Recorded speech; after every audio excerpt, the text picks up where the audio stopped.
On a Sunday evening in Cambridge, a young woman vanished between a dinner table and a parking garage. Her car was later found abandoned at Logan Airport, the trunk empty except for a single strand of dark hair. Police wrote reports, filed theories, and moved on. Her parents did not. They turned their grief into an investigation that would stretch across decades, pressing against the silence of institutions sworn to protect. This story is not only about a disappearance. It is about what happens when evidence is ignored, when whispers replace facts, and when a family refuses to let the case close. Before we begin, tell us in the comments where you're watching from today. And if you want more stories like this, don't forget to subscribe.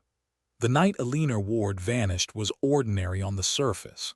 A Harvard dinner had ended in laughter, coats gathered, students scattering across the November chill. She walked across the courtyard alone, her breath faint in the air, her heels striking the stone walkway with steady rhythm.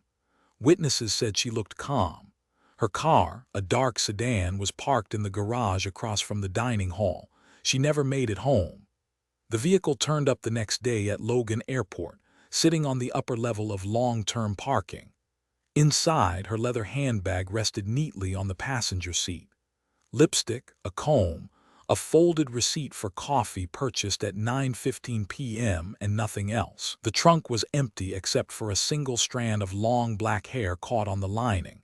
Investigators bagged it, sealed it, and recorded the evidence number on the chain of custody log. Detective Paul Rourke, leading the case, noted no sign of forced entry. The doors locked normally. The keys were absent. Security cameras at the airport were minimal, and the few that existed showed no usable angle of her arrival. One camera caught a faint blur of taillights entering, but nothing more. The Ward family arrived from New Jersey within days. Richard Ward demanded to see the car. He crouched beside the passenger seat, staring at the untouched handbag. To him, it was staged, too careful. Margaret Ward pressed her hand against the cold window, her reflection layered over her daughter's absence. Police began their routine, interviews with classmates, canvassing near the garage. Witnesses offered fragments. One remembered a woman matching Alina's description, stepping into a dark-colored car outside campus. Another swore she was seen near the airport cafe around 10 p.m. None of the sightings matched with certainty. The single strand of hair became the first forensic anchor. Analysts measured its length, color, and microscopic characteristics. It matched Alina's known samples but offered no further lead. No fingerprints beyond her own appeared inside the car. No smudges on the trunk latch, no foreign fibers on the seat fabric. The handbag returned to evidence storage. Its presence, untouched, unsettled the family. They believed Alina would never have left it behind willingly. Detective Rourke issued a press release framing the case as a likely voluntary disappearance. Alina was young, stressed, perhaps running. Reporters printed the line and rumors spread faster than the investigation itself. But one detail stayed hidden in the initial reports. The vehicle key was never recovered. The search began with a question that would never close. Who locked the car that night? Her car key was never found. The first formal search began 2 days after the car was found. Rain fell steady on Cambridge as volunteers moved through Harvard Square with photocopied flyers. Alina's face, grainy and half-shadowed from a dorm photo, looked out from every lamppost and bookstore window. Underneath her name, the word "missing" screamed in bold black type. Detective Paul Rourke ordered a grid sweep of the immediate campus area. Dogs were brought in from Worcester, noses close to pavement, handlers shouting clipped commands. The scent line broke near the east parking garage exit, where a narrow alley led toward the river. One dog sat abruptly, whining at a storm drain. Forensics opened the grate. Nothing inside but wet leaves and a torn candy wrapper. Across the street, Private Investigator Caleb Dwyer stood watching. Hired by Richard Ward within 48 hours of the police's initial briefing, Dwyer was a former cop with a history of ignoring departmental protocol. He took photographs of the drain, the dog's behavior, and the surrounding concrete. In a quiet confrontation by the garage entrance, Richard Ward asked the sergeant in charge why there were no drones, no infrared scans, no university-wide search orders. The officer offered platitudes. Richard asked why Alina's purse hadn't been dusted. The officer told him it had been. Behind the Ward residence in New Jersey, Margaret created a timeline wall. Index cards with Alina's movements for the past 2 weeks were pinned in rows. A different color marked each unknown time segment. Yellow for classes, green for confirmed sightings, red for gaps. The night of her disappearance was pure red from 8:30 p.m. onward. In a muddy patch near the garage stairwell, a footprint was found. Partial heel, slight inward rotation. A plaster cast was taken and bagged. Size 6, consistent with Alina's known shoes. The print was logged, dried, and stored. It crumbled 3 days later in the evidence room due to improper sealant. At Logan Airport, surveillance footage again failed to deliver. A single frame captured a vehicle matching Alina's entering the garage at 10:02 p.m. The timestamp overlapped with the coffee receipt in her purse, but no exit footage, no driver identified. The angle showed only the back of the car, taillights flaring as it turned left into shadow. Inside the airport's cafe, Frank Daly, a night shift worker, vaguely remembered a woman asking for change around that time. He wasn't sure of the face, said she looked nervous, said maybe someone was with her. He couldn't recall what they looked like. Caleb Dwyer requested access to the full surveillance archive. His request was denied. Police cited ongoing investigation and data retention limits. 2 nights later, Sylvia Kane, Alina's closest friend, walked the entire path from the dinner hall to the garage at the exact time of Alina's last sighting. She carried a small flashlight and her own memories. She stopped twice to write something in a notebook. Later, she would hand those pages to the Wards, along with a quiet statement. There was someone following her that week. Police never filed that detail. The plaster cast crumbled before answers emerged. False leads multiplied in the weeks that followed, each one briefly bright before collapsing into silence. Someone reported seeing Alina in Providence. Another swore she boarded a bus to Montreal. A call came in claiming she had been spotted at a women's shelter in Lowell. Each was checked, documented, dismissed. Detective Rourke's tone hardened in weekly briefings. He pointed to stress, academic pressure, possible mental health struggles. He repeated a phrase that made Richard Ward's hands shake. No signs of foul play. Caleb Dwyer disagreed. He followed a rumor about a janitor who had been fired from a Harvard building 3 days after the disappearance. The man, Tommy Greaves, had a sealed juvenile record and a pattern of short-term jobs. Dwyer found him in Revere working at a scrapyard. Tommy denied knowing Alina. He couldn't remember where he was the night she vanished. When pressed, he said, "I was drunk, who knows?" Dwyer photographed his hands, wrists, and a faded tattoo half covered by grease. The police refused to question him formally. No probable cause. Back in Cambridge, Sylvia Kane handed Margaret a partial journal Alina had left behind during the summer. It was incomplete, spiral-bound, with sections torn clean from the center. The first entry began in neat handwriting. "I keep seeing the same car on Mass Ave." Further pages detailed a shadow that appeared at odd places, near a library window, across the street from her dorm, once behind her at a grocery store. 2 pages had clean knife cuts across the top rings. Sylvia said she found it that way. Margaret believed otherwise.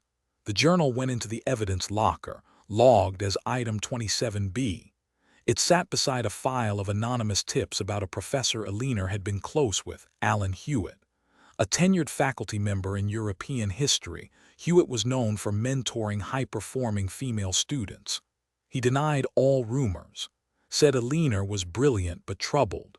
He offered one email, printed from his office records, in which Alina declined his invitation to a weekend research retreat. He said he hadn't spoken to her since. The campus police found nothing in his office. Dwyer, however, tracked an anonymous blog post from earlier that year describing a similar retreat where a student had abruptly transferred out of state. The post vanished days later. Forensics tested the journal. ink was verified as Aliner's. Handwriting samples matched.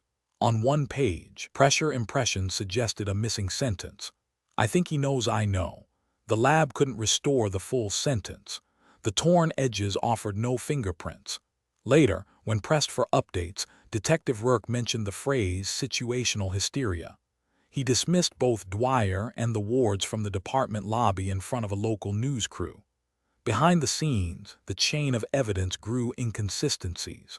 Item 27B's log showed it was accessed 3 times. Only 2 were recorded. 3 pages were cut clean from the spine. The call came in 7 years too late. A survey crew from the Massachusetts Department of Transportation was mapping soil density along a stretch of undeveloped land outside Danvers. At the edge of a shallow ravine, one of the crew noticed exposed bone. At first, it looked like animal remains, small, pale fragments pushing through loose dirt. Then they found a partial human skull. The excavation took hours. The bones were fragile, some barely more than slivers. Investigators arrived before noon, along with state forensic teams. They marked the site with flags: jawbone, rib fragment, several vertebrae, a single femur, and strands of what appeared to be long, dark hair entangled in soil. The clothing remnants were minimal pieces of synthetic fiber, consistent with outerwear. No shoes, no ID. Just one object buried deeper than the rest: a knotted scarf, tightly wound and stiff with rot. The Ward family was notified within 48 hours. Richard flew up alone. Margaret no longer traveled. The dental records matched. 4 molars and an incisor confirmed the identity: Alina Ward. Detective Rourke gave a press conference. He used phrases like "deeply regrettable," "closure for the family," and "no immediate signs of trauma." He did not answer questions about how a young woman could vanish in the middle of Cambridge and end up buried 30 miles north with no explanation. The location was off any logical path she would have taken. The land had no public access at the time of her disappearance. A rough service road led only to an abandoned concrete structure, once used as a cold storage facility. Caleb Dwyer visited the site that week. He walked the perimeter, noted tire tracks, recent, but too fresh to date. He returned 2 nights later with a ground-penetrating radar device rented through an acquaintance in New Hampshire. 6 feet from the burial site, the radar caught a subsurface anomaly, a rectangular disturbance resembling a crate or sealed container. When he returned with authorities, the area had been freshly disturbed. The anomaly was gone. The forensic team cataloged all evidence. The bones showed signs of exposure to both moisture and chemical corrosion. Soil samples beneath the skull revealed petroleum-based traces, consistent with gasoline. No matches in the local utility registry. Hair samples pulled from the grave matched those found in the car. Same length, same root profile. The connection was logged but not declared definitive in court. The scarf presented the most visceral artifact. It was wool, hand-knitted, with initials stitched into the corner. U. Margaret identified it immediately. She had made it for Alina's 17th birthday. Tests revealed fibers from a second garment entangled in the knots of polyester, likely from gloves.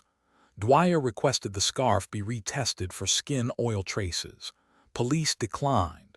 He mailed it independently to a private lab in Virginia.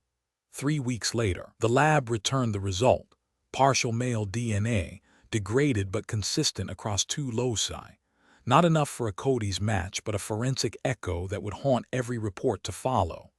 The bones were given back to the wards in a sealed box. The funeral was closed casket. Only Sylvia and 2 professors attended outside the immediate family. Professor Hewitt sent a card but did not appear. Soil beneath the skull still carried gasoline traces. The basement was hidden beneath a 2-story colonial rental on the edge of Melrose. The house belonged to an elderly man who had recently passed away. His son, cleaning out decades of storage, found a locked steel cabinet embedded in the basement wall. It wasn't listed in any blueprint. The key was missing. A locksmith was called. Inside the cabinet, 17 women's identification cards, some faded, others warped from heat or moisture. Most were from Massachusetts. One was from New Jersey. Near the bottom, tucked behind an old license from 1976, was a Harvard student ID. The name had worn off, but the photograph was unmistakable. Eleanor Ward. Boston PD initially refused to connect the find to Eleanor's case. Detective Rourke said the photo was too degraded. Caleb Dwyer disagreed. He drove to the house that evening, flashing a badge he no longer officially carried. The basement was cramped, lined with shelves of rusted tools and jars of nails. Behind the cabinet, water stains spread across cinder block like veins. Dwyer photographed everything. He bagged the ID under gloves, then swept the corners with an old UV lamp. On the far wall, just above the water line, faint words appeared in blue fluorescence. "Help her." It was written twice. Same angle, same height, different handwriting. The homeowner's son didn't recognize any of the items. He'd been estranged from his father for years. Police found no direct link between the man and Eleanor, but Dwyer pulled the title deed. Before moving into the Melrose house, the man had spent 5 years in Revere, on the same street where Tommy Greaves had once rented a trailer. Dwyer pushed for forensic testing of the ID cards. One bore a partial fingerprint. Analysts lifted it. It didn't match anyone in the system, but it was a match for a print found years earlier on a student's dorm room doorknob in 1981. That case had been dismissed as a false alarm. The student had transferred out within weeks. No report followed. Police logged the fingerprint link as inconclusive. No warrant was issued. In one corner of the basement, Dwyer noticed an exposed pipe cap sealed with tape. He twisted it off. Inside, 2 film negatives curled with age. One image showed a cluttered garage. The other, a car trunk partially open, a scarf draped over the edge. Dwyer turned the photos over to Richard Ward in silence. They were never released to the public. Forensic analysis dated the negatives to early 1980 stock, rare and expensive. The basement was researched. A single light bulb suspended by frayed wire swung gently in still air. There were no windows in the basement. The light bulb's motion had no source. Fingerprint on one ID card never matched. The journal returned quietly, like a voice pulled from the bottom of a well. Sylvia Kane called Richard Ward one rainy morning in March, her voice tight and slow. "There's more," she said. "I didn't give you everything." They met at a cafe in Arlington, far from campus. Sylvia slid a plastic bag across the table. Inside, a second notebook, spine frayed, cover water-stained. "She gave it to me before Thanksgiving," Sylvia whispered. "Told me not to open it unless something happened." The journal was dated from September to November 1981. Unlike the first one, this was raw, frantic handwriting, words underlined, names half scratched out. Eleanor chronicled moments of unease, phone calls with no one on the line, a man with a limp who stood across the quad for 20 minutes, a feeling of being cataloged. Entry, October 11. "I walked home early, thought I heard steps behind me. When I turned, no one, but the leaves had been crushed. I heard it. Someone's there."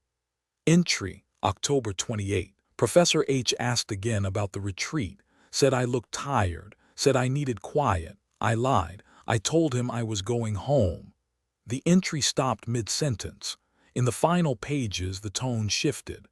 Eleanor began drawing maps. Crude layouts of campus corridors, paths to the garage, side exits from lecture halls. Notes in the margins. "Shortest line of sight, no streetlight here. He smokes menthols." On the back cover in shaky letters, "If I vanish, find the red folder." That phrase became Dwyer's new compass. He returned to Eleanor's dorm records. The desk she'd used was gone, replaced during renovations in 1987. But in the maintenance logs, Dwyer found an old receipt. Unit 4B disposal, contents emptied 12:03 p.m. November 30, 1981, 12 days after her disappearance. He located the worker who signed it, a retired janitor in Vermont. When contacted, the man remembered the desk vaguely, said it had been filled with notes, folders. One in particular stood out, red, full of scribbled paper and receipts. He'd thrown it all in a university dumpster. Dwyer drove back to Boston.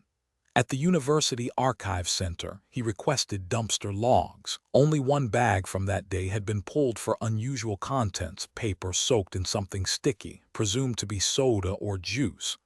Inside, catalogued under Refuse Item 121C, a shredded receipt from a diner near Logan Airport, time-stamped 9:57 p.m., dated the night Aliner vanished.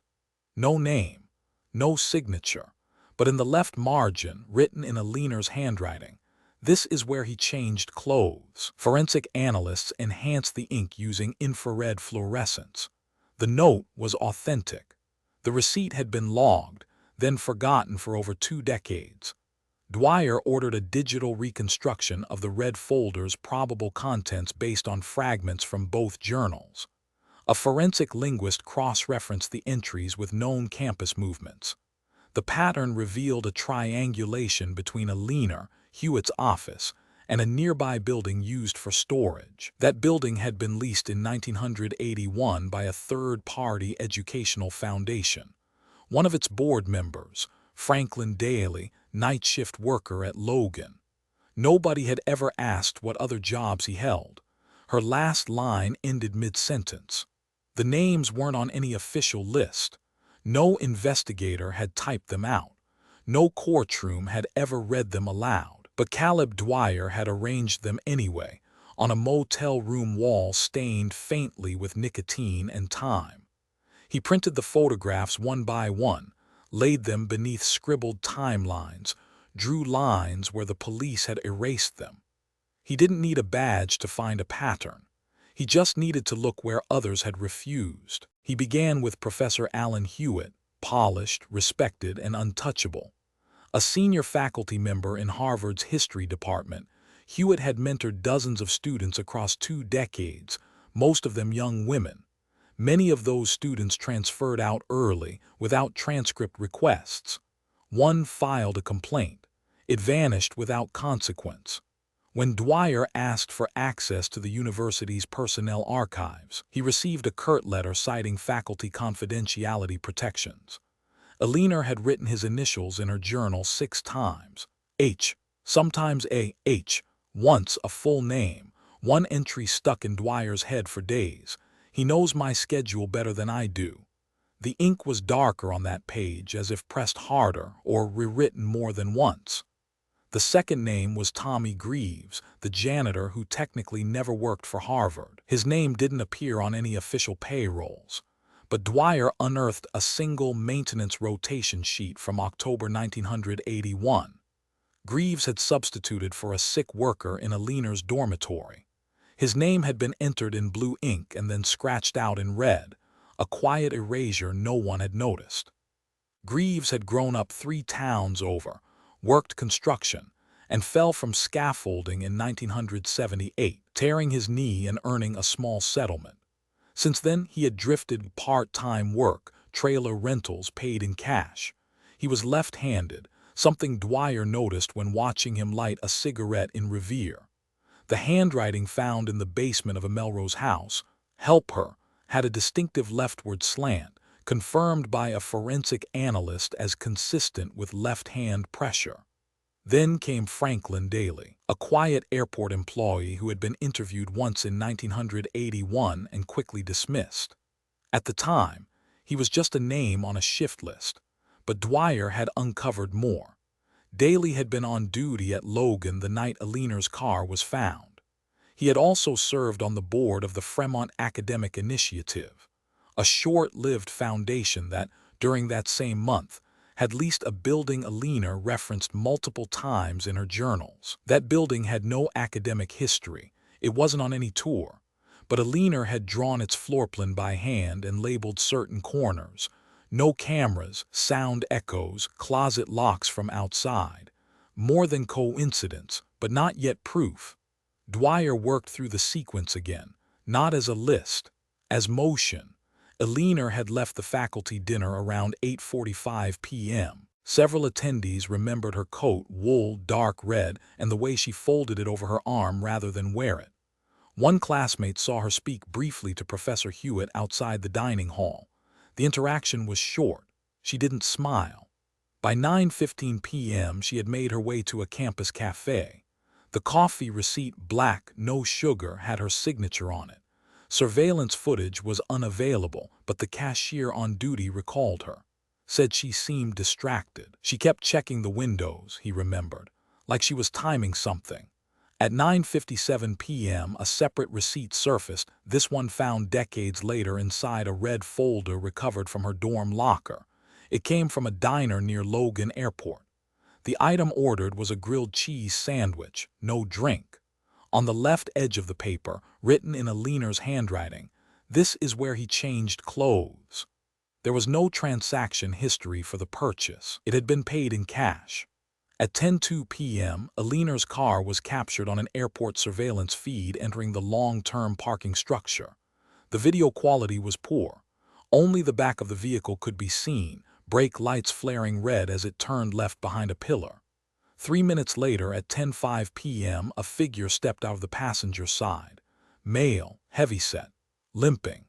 His face was never visible, but his posture leaned inward, as though concealing something under a jacket. He disappeared toward the lower-level stairwell. By 10:07 p.m., a different camera mounted above a hallway near the cafe recorded another figure. A man in janitor's coveralls walked quickly past, holding something bundled in cloth. He never turned. His stride was measured, unhurried, but not aimless.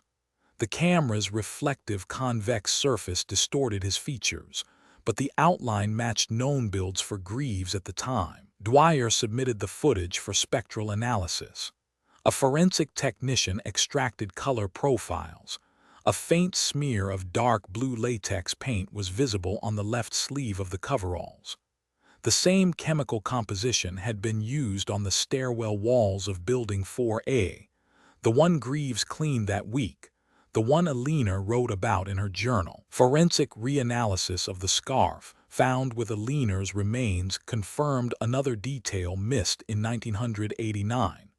A microscopic fleck of that same latex embedded in the wool threads, likely transferred through contact with a painted surface or uniform. All three men Hewitt Greaves Daly had intersected her path that month. Each had opportunity, each had proximity, but no single piece of evidence nailed them to the hour, to the minute, to the trunk of the car or the dirt of the ravine. The evidence didn't overlap cleanly. It bled. It smudged across timelines like oil on water. Dwyer brought the names to work again. The detective read them in silence, then slid the paper back without comment. When asked if the case would be reopened, he said what he always said. Correlations are not cause, but Sylvia Kane disagreed. Dwyer had flown to Maine to find her, now living under a different name. He laid out the photographs gently, Hewitt Greaves Daly, across her kitchen table. She looked at each one for a long time, but only paused when she reached Greaves. She pressed her finger softly against the corner of his photo. "That's him," she whispered. Dwyer waited. "I think he followed me too." All three of them were at Logan Airport that night, and Aliner Ward never came home. All three were at Logan that night. The first door that closed wasn't in a basement or a courtroom. It was on the third floor of the Boston Police Department, behind a frosted glass panel labeled Evidence Control. Caleb Dwyer stood in front of it in 1992, 11 years after Aliner Ward vanished, holding a signed request to access the original contents of Item 27B, her journal. The clerk on duty glanced at the paper, nodded without reading it, and returned 10 minutes later with a shrug.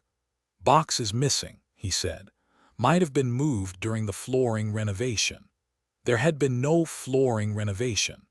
Dwyer left quietly. He didn't say a word until he reached his car, where he opened his copy of the chain of custody log. Line 17 had been altered. The original signature, faint but legible, read J. Rourke, dated March 14, 1982. The ink differed from the rest. The handwriting was hesitant, as though unfamiliar with the habit of lying. Detective Paul Rourke didn't have a middle name. He never used a first initial. Dwyer made a photocopy. He didn't report it. That same week, Margaret Ward received a letter in the mail with no return address. Inside was a single page torn from a legal pad. It read, "Check the locker. She left something red." No signature, no instructions, just the note and a postmark from Medford, Massachusetts. Richard drove to Harvard's storage annex the next morning. Locker 211B had been sealed shut for years. The university claimed its contents were cleared in accordance with fall semester cleanup protocols after Alina's disappearance. But when pressed, no receipt could be produced, no documentation, no witness who had physically opened it. He demanded it be reopened. The locksmith took 35 minutes to crack the weld. Inside sat a wool coat, a box of loose papers, and the folder Alina had described in her journal, the red one. It was water-stained, its corners curling upward but intact. Richard opened it with gloved hands. The first page bore Alina's handwriting. The second was typed. The third, a signature, again J. Rourke, with the same nervous slope. The contents of the folder outlined three things: a timeline of people Alina believed were following her. Building maps she claimed were used for student retreats that didn't exist on any official records, and a final statement she had prepared, likely to be sent to her parents. It ended with the words, "If I disappear, I did not leave willingly." Richard turned the folder over to Dwyer. No police officer ever filed it into the official record. 2 weeks later, Dwyer returned to the Boston Police Evidence Room. He presented a new request, this time for item 14C, Alina's handbag, retrieved from her abandoned car in 1981. The clerk nodded, disappeared into the back, and returned 5 minutes later. "No record of that item," he said. "Might have been destroyed during the 1986 file purge." There had been no authorized purge. Dwyer traced the internal memos. He discovered 2 unsigned access logs from 1984 showing removal of multiple items tied to the Ward case. The signature blocks were blank. The login codes matched a now-retired evidence manager who died in 1989. The scarf recovered with Alina's remains, stored under item 19D, had originally tested negative for foreign DNA. Dwyer ordered a retest through a private lab. The results returned with a degraded male profile, 2 loci matched, not enough for a Cody submission but enough to know the previous analysis had been wrong.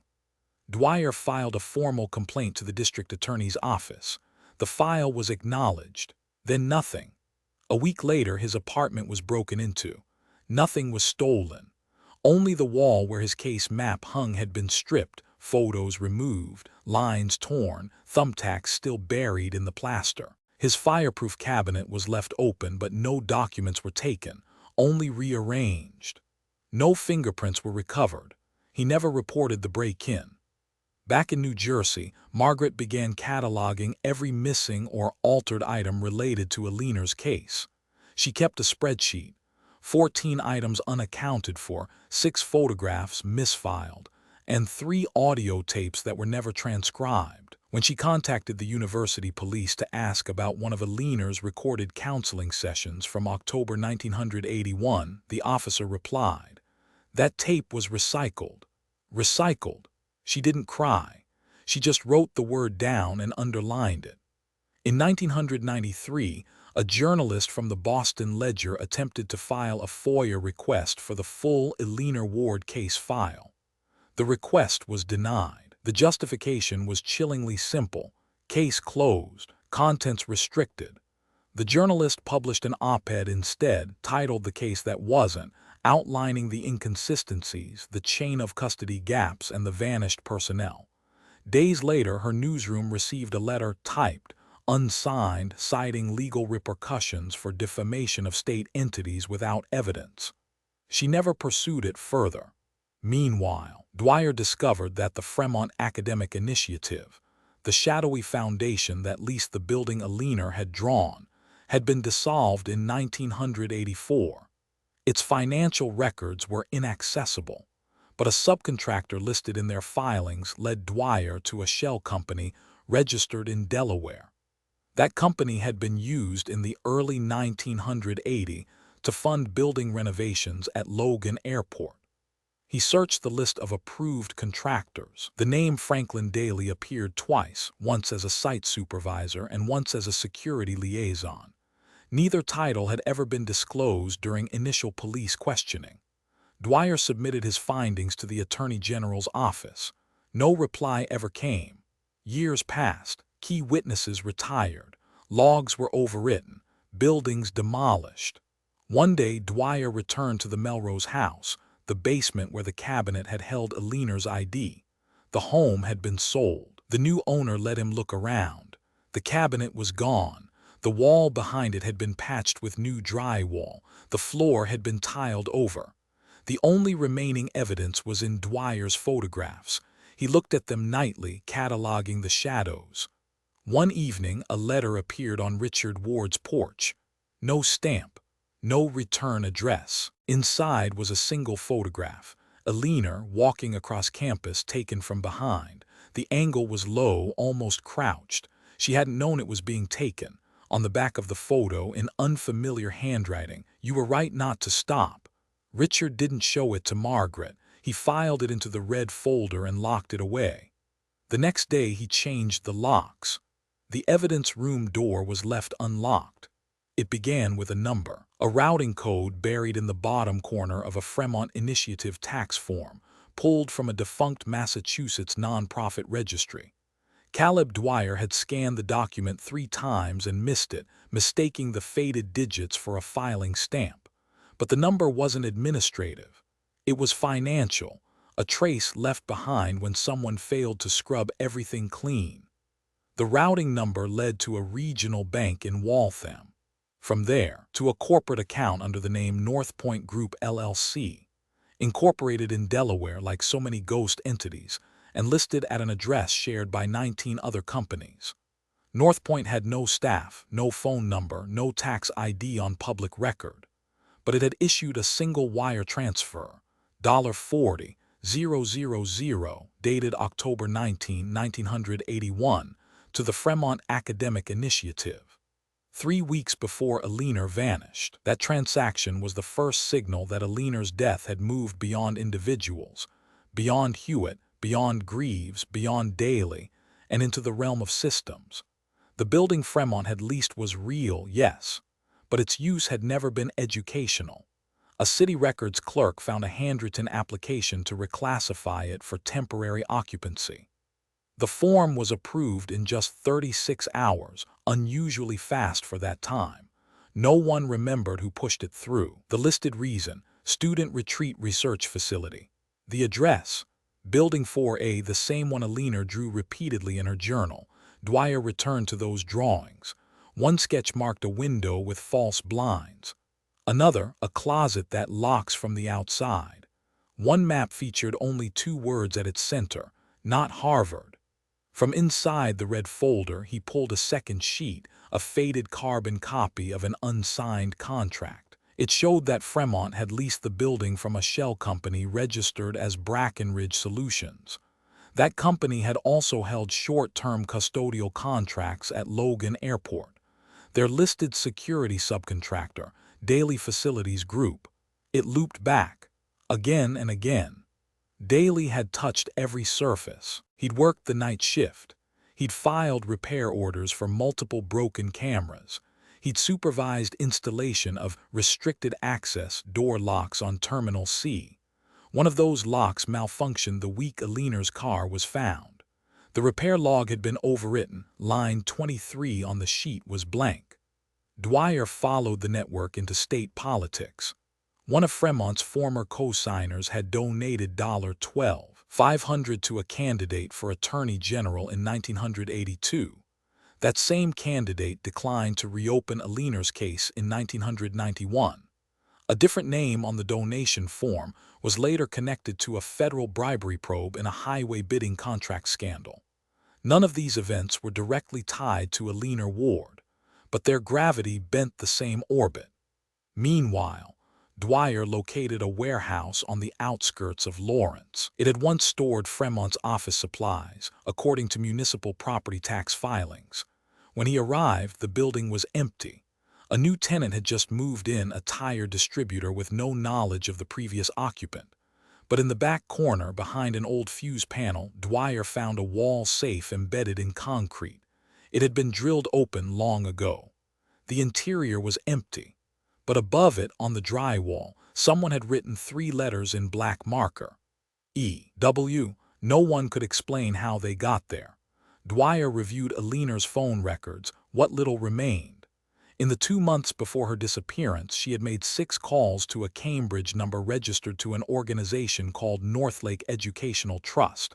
It no longer existed, but its final listing on file with the state had the same fax number as Brackenridge Solutions.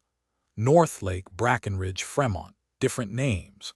Same shadows. Alina had been circling something. She had named it in fragments, in her maps, in her journals, in the letter she never mailed. Her last notes didn't describe panic. They described infrastructure, stairwell positions, door hinges, security rounds. She had tried to build a blueprint. She hadn't vanished into chaos. She had stepped into a designed machine. The police files, meanwhile, reflected none of this. When Dwyer obtained a redacted copy of the final Boston PD internal summary, he found only 2 pages on Daly, 1 paragraph for Greaves, and no mention of Fremont, North Point, or any of the networked entities. The document stopped at the threshold of system. Years later, a whistleblower from the Massachusetts State Procurement Office emailed Dwyer anonymously. The message had no greeting, no subject line, just 1 sentence. The Fremont lease was approved under silent waiver that only happens when someone high up signs off. Attached was a single PDF. It showed an internal authorization from 1981 with the initials P.R. In the margin, Paul Rourke. The detective had never mentioned Fremont, not in any report, not in any conversation, but the initials were his. The timestamp matched his tenure, and the lease approval fell within his oversight region. Rourke had facilitated the building's use. Whether knowingly or not, he had signed off on the structure Alina believed was being used to surveil or manipulate students. He retired with honors in 1999, died in 2004. His personnel file had been sealed by court order after a separate misconduct investigation surfaced posthumously. Unrelated, they said. The last piece came in quietly. A retired electrician contacted Dwyer, said he had worked on academic refits in the early 80s. When Dwyer asked about Building 4A, the man paused. "Yeah," he said, "odd place, no real power draw, just lights and locks. Whole building had a red line painted through it floor to ceiling. I remember thinking it looked more like containment than education. Red line, red folder, red everything." Dwyer pinned the electrician's note beside Alina's last drawing, the map she'd left unfinished. She had been tracing a network, not of people, of systems, of access, of quiet erasure, and they had erased her in kind. 1 erased name reappeared in another file. The survivors did not live the same way again, not afterward, not with the unanswered questions, the silent signatures, the fingerprint that came too late. Richard Ward stopped speaking to reporters in 1996. His last televised appearance ended with a single sentence: "You asked the wrong questions when it mattered." From that point forward, his voice belonged only to notebooks, not journals of memory but ledgers of absence. He recorded dates when files went missing, names that disappeared from rosters, weather conditions on the nights no one cared to check. He logged everything but his grief. Margaret, meanwhile, retreated from chronology entirely. She began to mark time only by orchids. The one Alina left behind in her dorm room had withered, but Margaret had kept the clay pot, filling it with new soil each spring. Each bloom was a season survived. She never referred to them by color or species, only years. "That was 98, she would say, tracing a wilting petal. "That was the year the dean said they lost the folder." Sylvia Kane changed her name in 2001. She left Massachusetts. She stopped answering mail. But sometimes in the middle of the night she would call Richard from a blocked number and say nothing. She just let the line sit open, a thread still tethered barely. Dwyer had kept going longer than all of them. He was tireless in a way that didn't look heroic, just methodical, measured, compelled. In 2003, he rented a storage unit in Lowell under an assumed name. Inside, he kept everything that wasn't allowed to exist in the official case. Alternate timelines, duplicate evidence sheets, off-record witness interviews, security badge schematics, receipts never entered into the chain of custody. He labeled them in black ink, rejected truths. One winter evening, Richard drove down to that unit unannounced. Dwyer let him in without a word. They stood together in the concrete corridor, unheeded, surrounded by rows of forgotten metal. Dwyer pointed to a single box at the far end. "That one still hurts," he said. It was labeled, Item 19D Reeval. Inside, a leaner scarf sealed again, this time in triple-layer plastic, and the lab report that contradicted the original negative DNA result. The scarf had been tested too late, stored too long, and contaminated too badly. But in two separate tests, the same degraded male DNA appeared, both inconclusive, both dismissed, but both identical. Richard didn't open the box. He just stared at the lid for a full minute, then nodded once. On the drive home, he took a detour past Logan Airport. The long-term parking structure had changed. Cameras now lined every corner. Bright halogen lights erased the shadows a leaner had once vanished into. A new elevator had replaced the stairwell. He parked on the third level, left the car running, and walked to the railing. For 15 minutes he stood there looking down. He didn't cry. He hadn't in years. Instead, he whispered a question only the dead could answer. Why didn't they stop her? Because someone had watched her leave. Someone always had. By 2005, the storage unit at Harvard containing Alina's original dorm items had been cleared. The orchid pot, the wool coat, the spiral notebook labeled Fall 1981, all gone. When Dwyer inquired, the university said the lease had expired. Richard had paid the renewal annually, but the credit card number on file had been switched without explanation. No one could find who authorized the change. The items were destroyed after the 30-day hold period. Margaret stopped speaking to the university after that. She never mentioned the storage loss. But the next spring she didn't replant the orchid. The pot remained empty. Sylvia resurfaced once more in 2007. She left a voicemail on Dwyer's burner phone.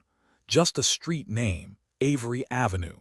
He drove there the next morning. It was a quiet cul-de-sac in Framingham.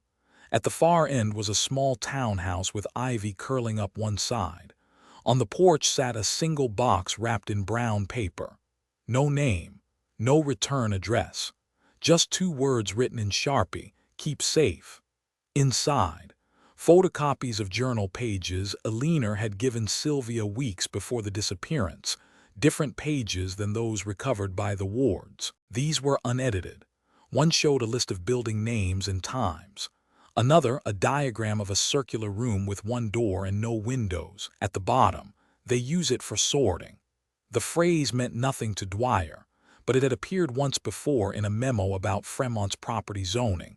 Proposed internal use, document sorting, temporary assessment, discretionary intake. The language was bureaucratic camouflage, but it fit. When he showed the diagrams to Margaret, she recognized the handwriting immediately. Then she said something she hadn't voiced in 25 years. She thought she'd found something she wasn't supposed to.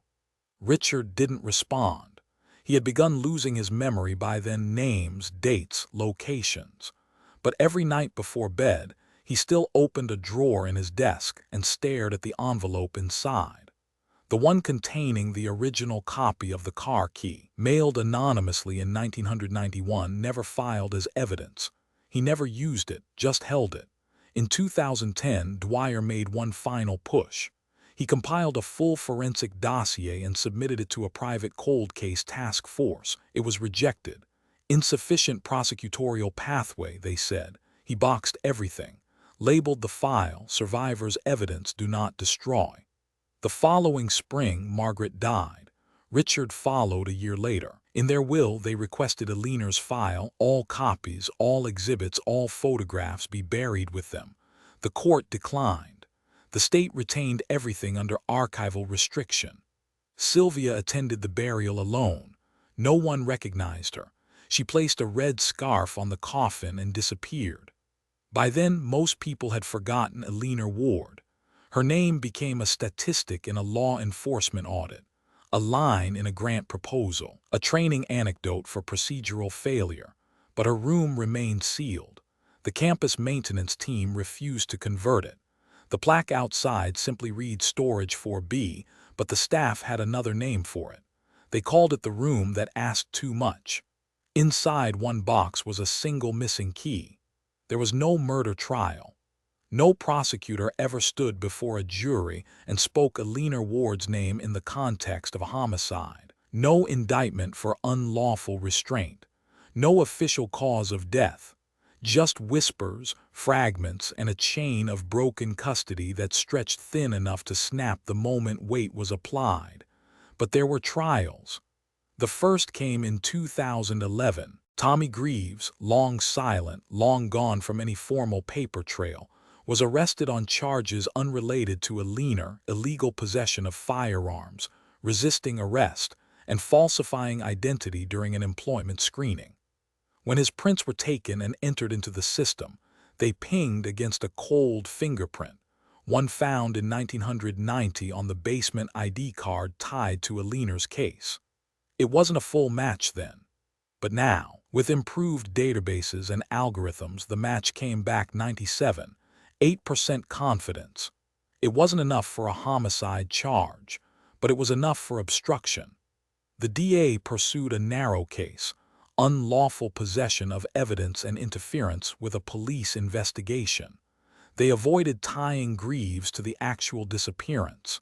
They avoided naming Alina altogether in the opening arguments. It was a procedural tactic, shield the trial from the emotional volatility of a cold case victim. But the Ward family came anyway. In courtroom 5A, Richard and Sylvia sat in the front row. Margaret was gone. Dwyer sat in the back, 3 rows behind the press gallery, arms folded, watching. The prosecution presented a quiet, clinical case. The ID card, the matching fingerprint, the storage locker photographs. They showed the maintenance log, the one with Greaves's name handwritten, then scratched out, and explained the Melrose basement and the helper message on the wall. The forensic handwriting analyst testified, left-handed matching slant, consistent with Greaves, probable though not definitive. The defense leaned on entropy. Time had passed. Evidence was degraded. The chain of custody had ruptured too many times. They called the fingerprint partial and circumstantial. The defendant said nothing. He wore a borrowed blazer 2 sizes too big and stared at the floor. He never looked toward the gallery. The prosecution's final exhibit was a photograph of the scarf, not the scarf itself, which had gone missing again during internal reclassification at the evidence vault. The judge allowed the photo over objection. Dwyer had taken the original shot years before in the Ward family kitchen under harsh fluorescent light. The wool looked nearly black in the picture. A forensic technician pointed out a single thread of blue latex embedded in the weave, a speck, but enough. The jury took 7 hours. The verdict, guilty on 2 counts, obstruction and evidence tampering. The sentence, 5 years with eligibility for parole after 18 months. Greaves served 14 months before being released. He moved to Florida. A year later, he was found dead in a motel room in Pasco County. Overdose, fentanyl and alcohol. The coroner's report listed his age as approximate. There was no next of kin. The second trial came through civil court. In 2014, the Wards filed suit against the city of Boston, the Harvard University Police, and the Massachusetts State Evidence Board. The claim, gross negligence, loss of evidence, and systemic obstruction of justice in a capital case. The court allowed the claim to proceed under limited grounds. It was not about blame. It was about failure. Alina's case file, or what remained of it, was brought out of deep storage. Pages were redacted. Evidence tags were missing. 3 separate chain of custody logs bore dates that contradicted each other. One entry for item 14C, her handbag, showed that it had been archived and destroyed in 1986. Another form, found later, showed that same item signed out in 1989 by an officer who had died in 1987. A document cannot be signed by a dead man. Richard testified first. His voice cracked only once, not when describing the car key or the scarf or the journal, but when asked about the final letter they never received from Alina, the one she was likely preparing in the red folder, the one that began with, "If I disappear." He didn't read the rest aloud. He just folded the page and said, "This was not written by someone who intended to run." The judge allowed the inclusion of Dwyer's private records. For the first time in any courtroom, the red folder was entered as evidence. So were the missing grant filings, the contractor overlap, and the network of foundations that tied the case into something larger, murkier, and untouchable. The defense offered a general apology. "No system is perfect," their counsel said, "but imperfection is not malice." The court found in favor of the wards. Damages were awarded, a financial settlement, confidential. Publicly, no admission of fault was made. Privately, one city official offered a statement to the family. "You were right, but we cannot prosecute ghosts." The final trial never reached a bench. Dwyer spent 5 years preparing a private submission to a federal review panel, a task force on cold case accountability. He laid out every connection, every signature, every broken lock, erased name, falsified shift, missing report. The submission was acknowledged, logged, and filed under no active jurisdiction. He received no reply. In 2017, an investigative journalist requested access to Alina's full archive under the Freedom of Information Act. The request was declined.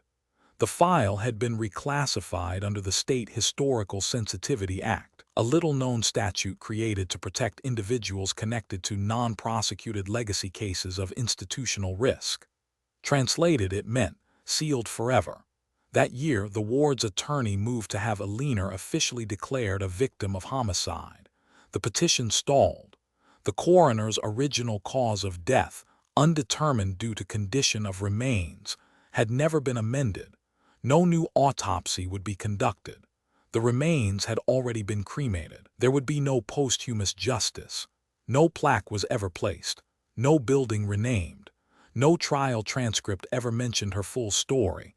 And yet, Alina's face remained. In training manuals, in case study lectures, in briefings about what not to lose. She had become a cautionary tale, but not a person. In a final act of preservation, Dwyer uploaded all remaining documents to an encrypted server. He stored the key in a safety deposit box in his brother's name. On the folder, he wrote, "If they ask again, show them everything." The jury never heard her name. The building was torn down in 2021. It had stood for decades without protest, a gray, windowless structure tucked behind the Harvard Medical Annex, originally leased by the Fremont Academic Initiative. Officially, it had been used for temporary archiving and records processing. Unofficially, no student remembered ever entering it. On demolition day, a city surveyor found a cavity in the western wall, a gap in the concrete just wide enough to store a filing box. Inside, nothing. Only the imprint of where something had once rested, the dust outline of a rectangle and a single hairline scratch etched into the concrete, shallow but deliberate. 3 letters. E.W. The discovery didn't make the news. The work crew cleared the debris by mid-afternoon. By nightfall, the structure was gone. That was how it always ended, not with revelation, but with removal. Alina's story no longer lived in buildings or evidence. It existed in fragments scattered across institutions that refused to acknowledge her. Her name had been reduced to a case ID, #MA 81-11417.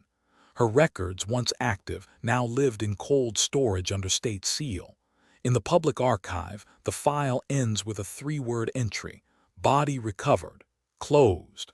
But the silence left behind was louder than any resolution. Richard and Margaret Ward's home in New Jersey remained untouched for a year after their deaths. Sylvia Kane inherited the property by proxy. She didn't sell it. She didn't move in. She boarded up the windows and locked the doors and left it to rot in peace. Inside the study, the wall still bore the evidence map, photographs pinned to corkboard, red thread connecting names, dates, forensic echoes. The orchid pot sat cracked on the windowsill, soil dry, the last bloom petrified in death. In the center drawer of the desk, beneath stacks of Aliner's letters, was the key. The one mailed anonymously. The one that matched her car. Still untagged, still never submitted to evidence. Dwyer, now in his 60s, had stopped investigating. He no longer carried a badge, real or imagined. His storage unit was emptied one box at a time, digitized and encrypted, the originals shredded. All but one. That final box contained Aliner's scarf, the red folder, and the original copy of her journal, the one never altered, never filed, never denied. He had sealed it in 2002. He never opened it again. In 2023, a college student researching legacy cold cases submitted an inquiry to the Massachusetts Historical Record Archive. She had read a blog post referencing Aliner's case, a throwaway line in an article about data loss in state forensic labs. Curious, she requested the full file. The reply came 2 months later. Record not available. Case classified as non-releasable under Section 7B. No explanation. The student posted her findings online. Within days, a forum thread lit up. Independent researchers began digging. A podcast episode aired. A conspiracy subreddit resurrected the story. For a week, Aliner's name trended under the tag hash red folder case. Then it stopped. The subreddit vanished. The podcast deleted the episode. The blog went offline. Nothing was archived. No explanation. Sylvia, watching from a distance, didn't react. She had learned long ago that disappearance wasn't always sudden. Sometimes it was slow, procedural. A cancellation, line by line, until only the silence remained. She visited the campus once more that fall. Room 4B, Aliner's old dorm, was now labeled storage. The plaque had been replaced with a blank white tag. Inside, the walls had been repainted, but the light fixture still flickered when turned on. The room remained cold even in summer. She left a note on the windowsill. She was here. You weren't. Then left without looking back. Elsewhere, a low-level city records clerk tasked with digitizing property records stumbled across a box labeled deaccessioned. Inside, permit files from 1981, zoning waivers, obscure contractor names. One paper caught her attention, a site access badge signed by someone named J. Rourke. There was no employee file for Rourke in city records, no digital trace, but the signature matched one from the Aliner Ward file scanned years earlier. The clerk flagged the document. Her supervisor discarded the box by end of week. There would be no audit. Across the river, the building that replaced Fremont's facility bore no plaque, no legacy, no memory. It housed a digital archives lab funded by a private donor whose name appeared decades earlier on a Fremont grant form. No one connected the dots. Dwyer died in 2024, alone. No obituary. The box he kept, labeled Aliner, was left to a former intern who never opened it. She donated it to a public records exhibit. The exhibit was canceled 2 weeks later due to space limitations. The box was sent to storage. Its current location is unknown, and yet small details remain. Each spring, someone places a red scarf on the steps of the original parking garage at Logan. It's always the same kind, wool, frayed, initials stitched faintly in one corner. EW, airport security, removes it within the hour. In the Harvard archives, the original print of Aliner's ID card has faded, but under infrared scan, one phrase still reads clearly in the journal she carried. If I disappear, they'll say I walked away. She didn't. They did. The file closed, the silence never did.